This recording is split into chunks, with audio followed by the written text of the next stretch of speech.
Hey, hello guys. Thanks for joining today. Today we will discuss about what is SSH X11 forwarding and why do we need that. So guys, SSH X11 allow you to open up GUI graphical user interface from Linux or Unix system. So let's say you are on Windows machine and you connect it to Linux using PuTTY, and due to some requirement now you need GUI mode on your Linux machine. So how you are going to achieve that, and that's what we will discuss in this video. Okay, let's start. But before starting the video, please subscribe the channel so that you can get updated video notification. Okay? Okay, so let's start. So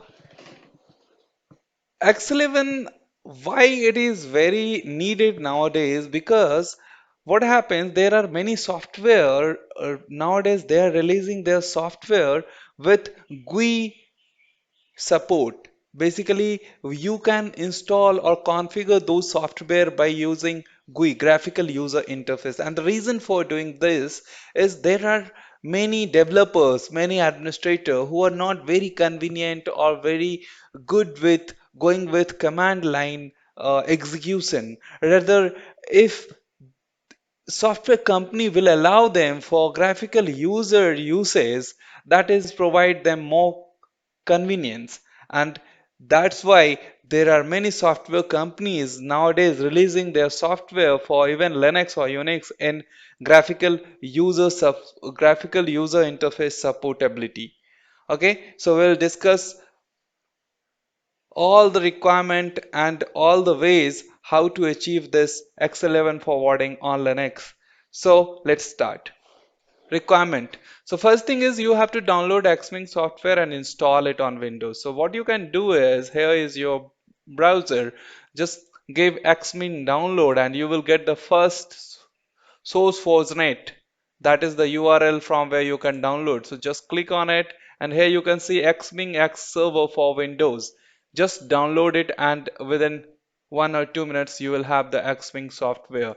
On this machine I already installed Xming so that I'll make use of Xming. However, you can download it from the SourceForge.net and then you can install it on your Windows machine. The step second is install below packages on Linux. So we need to install Xauth and Xhost. So basically Xauth is more than enough. However, Xhost we also need, and I'll tell you why we need. Let's first install Xauth.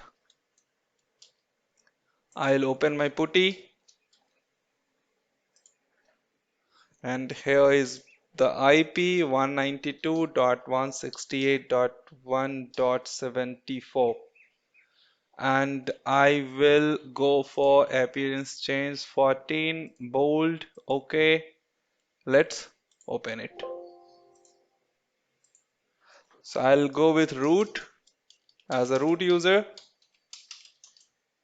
also with the other user as well, but let's start with root because we have to install the packages. So we have to be root, otherwise we would not be able to install the packages, correct? Xauth packages. So if let's say you are working for some organization and you are not having root access, then in that case you have to ask your Linux admin to get the packages installed on the machine. So this is my CentOS Linux. So what I can do is I'll just run this command and I'll have Xauth. Great. So Xauth is installed now. Now what we have to do is we have to again right now. So if you will see here, just don't go with this step. We'll do this step later. I'll put documentation in the description of this video. So you guys can later also visit the description and get the details. So A, B. We'll not do this case. So Xauth is installed. Now what we have to do is we have to relog in. So here one another thing what it is saying is just check this file and make sure X11 forwarding is yes. So go with the step third and check VI. Okay. go down, and here you can see X11 forwarding is yes. So we are good. There is no change required. If it is commented or it is no, then you have to make it yes and uncomment it. Okay, so we are good with this. So step 3 looks good. Make changes on putty and connect. Okay, so what we can do is we'll again connect putty. And in that case, here you can see under connection, SSH is there. Here you will have option for X11. Just check this checkbox, enable X11 forwarding. Checked. Now go to session, give the IP 192.168.1.74. So you can open, or if you want to save this particular connection so that later on when you want to connect to this host, you need not to again do the settings change and all this. What you can do, let me make change in appearance as well. Okay. Now these are the settings that we changed, like appearance, and we enabled X11. Now what you can do is you can save this session so that later you can directly come here on the putty and use that connection, saved connections or saved session. So what we can name it is uh, X11. Okay, so it is saved. Now open, and here you root, and the guys, see here this X authority. So now if you will go with echo, you got the value. And make sure your Xming is running on this Windows machine. So what I can do is I'll go here and I'll go for Xming, and here in this tray you will able to see your Xming is running. Now what you have to do is how you will check whether your Xming is working or not. So for that purpose, what we can do is let's install Xclock. Xclock is a clock on Linux. So Xclock. Okay, let's install it. Okay, great. So we are able to get this, correct? Now, as I told you, there could be the possibility where in organization what happens, sometimes you have to log in by some user and then you have to switch to another user. Let's in this case, let's take an example where I have logged in as a root user and then I will switch to another user. Let's say OUD is another user which I'll switch, and then go for echo dollar display, and you find nothing, correct? And in that case, if you will use Xclock, you are saying error cannot open display, correct? So in that case, what we have to do is we have to install Xhost. So let's exit. Now we are root. Go here and install Xhost.